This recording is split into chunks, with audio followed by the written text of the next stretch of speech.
Shalom, kembali lagi dengan channel Pelaku Sukacita. Sebelum kita membaca kebenaran firman, mari kita berdoa. Dalam persekutuan dengan Tuhan melalui channel Pelaku Sukacita di saat ini, kami akan membaca dan mendengarkan kebenaran firman-Mu. Roh Tuhan menuntun kami di dalam memahaminya dan melakukan dalam hidup ini. Amin. Bacaan kita terbaca di dalam Injil Lukas pasal 3 ayat 7 dan sampai ayatnya yang ke-9. Demikian firman Tuhan. Lalu ia berkata kepada orang banyak yang datang kepadanya untuk dibaptis, katanya, "Hai kamu keturunan ular beludak, siapakah yang mengatakan kepada kamu supaya melarikan diri dari murka yang akan datang? Jadi, hasilkanlah buah-buah yang sesuai dengan pertobatan. Dan janganlah berpikir dalam hatimu, Abraham adalah bapa kami. Karena aku berkata kepadamu, Allah dapat menjadikan anak-anak bagi Abraham dari batu-batu ini.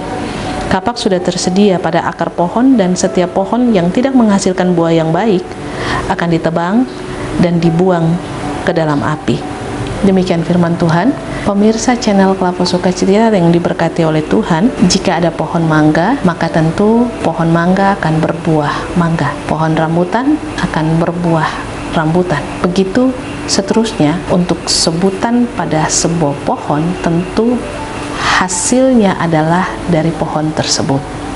Tidaklah mungkin bahwa pohon mangga berbuah jeruk atau pohon rambutan berbuah langsat. Nah, karena setiap pohon, maka dia akan menghasilkan buah yang tentunya dari pohon tersebut, maka pastilah buah yang harus dihasilkan adalah buah yang baik.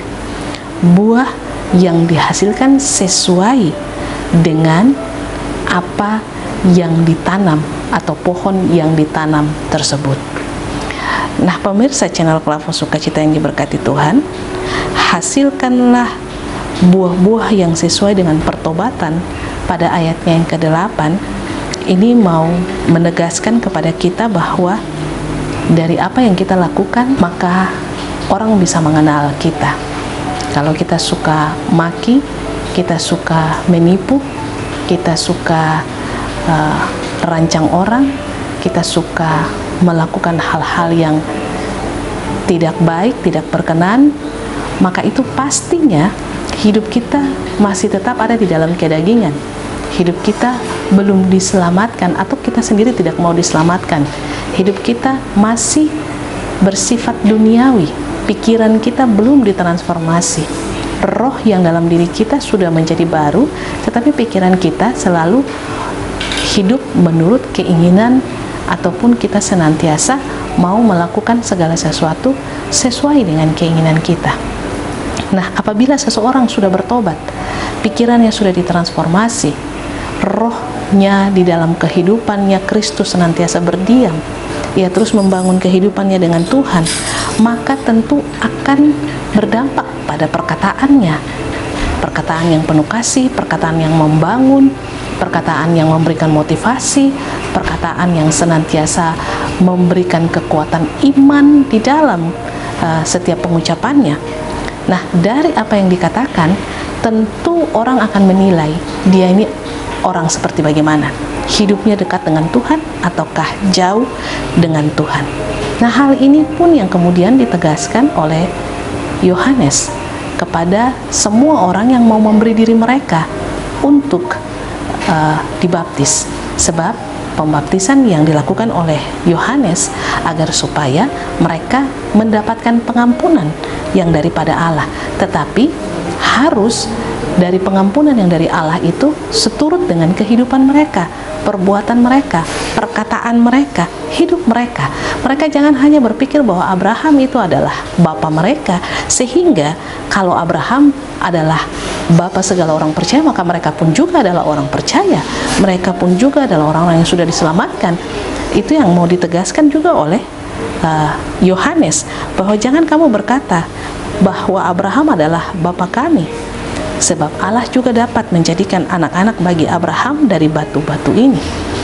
Yohanes mau menekankan kepada semua orang-orang yang datang mendengar apa yang disampaikan oleh Yohanes, yaitu seruan pertobatan itu, bahwa mereka harus memberi diri mereka kepada Tuhan dengan ditandai pembaptisan itu dengan air. Dan jangan menganggap bahwa mereka sudah mengalami keselamatan karena Abraham, bapak mereka adalah bapak orang beriman. Bapak Abraham adalah nenek moyang mereka, sehingga mereka dengan serta-merta akan mendapatkan keselamatan itu. Dalam hal ini Yohanes mau menegaskan bahwa mereka sendiri harus memberi diri mereka untuk mau dikerjakan atau mau diampuni, dibersihkan, disucikan oleh Tuhan, bukan berdasarkan keturunan atau nenek moyang mereka, yaitu Abraham.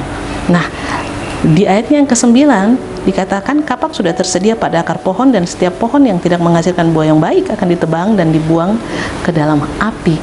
Ini hendak mau menegaskan kepada setiap orang yang dimana Yohanes serukan kepada mereka bahwa dalam pengambilan keputusan yang mereka buat untuk memberi diri mereka dibaptis sebagai tanda pengampunan dosa, maka mereka harus menghasilkan buah yang baik. Sebab jika mereka tidak menghasilkan buah yang baik, maka tentu mereka akan ditebang dan dibuang ke dalam api. Pemirsa channel Kelapos Sukacita yang diberkati Tuhan, kita diingatkan di hari ini bahwa setiap kita telah ditebus oleh Tuhan dan kehidupan kita sudah menjadi baru. Karena itu mari kita tunjukkan buah-buah dari pertobatan kita melalui perkataan, perbuatan, pikiran, dan tingkah laku kita. Kita tidak bisa menjadi orang munafik, sebab pada suatu saat pasti akan ketahuan juga bahwa kita sedang menyembunyikan kebusukan kita dan menutupinya dengan sesuatu yang lain, atau kita berupaya untuk menunjukkan sikap kita yang alim di depan orang, padahal di rumah kita adalah orang yang suka maki, suka marah, suka emosi, tidak bisa menahan diri dan sebagainya. Sebab apabila kita tidak mengalami pembaharuan melalui pertobatan, maka sekuat apapun kita menyembunyikan diri kita untuk bisa bersikap di depan orang lain yang tidak mengenal kita secara baik, pasti ada satu saat di mana orang akan mengenal kita seperti apa sesungguhnya diri kita. Oleh sebab itu, mari kita harus hasilkan perbuatan-perbuatan yang baik dari pertobatan kita. Kita harus tunjukkan itu, dan karena itu mari kita beri diri kita untuk dibaharui oleh Tuhan, diampuni oleh Tuhan, memberi diri kita supaya kita dikerjakan oleh Tuhan, supaya kita dibimbing oleh Tuhan, supaya kita diatur oleh Tuhan. Dengan demikian maka kita akan melihat hal-hal luar biasa yang Tuhan kerjakan melalui kita, dan itu akan menjadi sebuah buah yang baik dari kehidupan kita lewat perkataan, perbuatan, pikiran, dan tingkah laku kita. Tuhan memberkati kita, amin. Mari berdoa. Terima kasih Tuhan untuk kebenaran firman di hari ini. Terus pimpin dan tuntun kami supaya kami terus berjalan menurut ketetapan dan kehendak Tuhan, supaya kami dalam pembaharuan yang Tuhan berikan bagi kami, maka kami terus mau menyatakan itu dari buah-buah yang baik melalui kata, perbuatan, pikiran, dan tingkah laku kami. Terpuji nama Kristus kini dan selamanya, amin. Shalom, Tuhan berkati.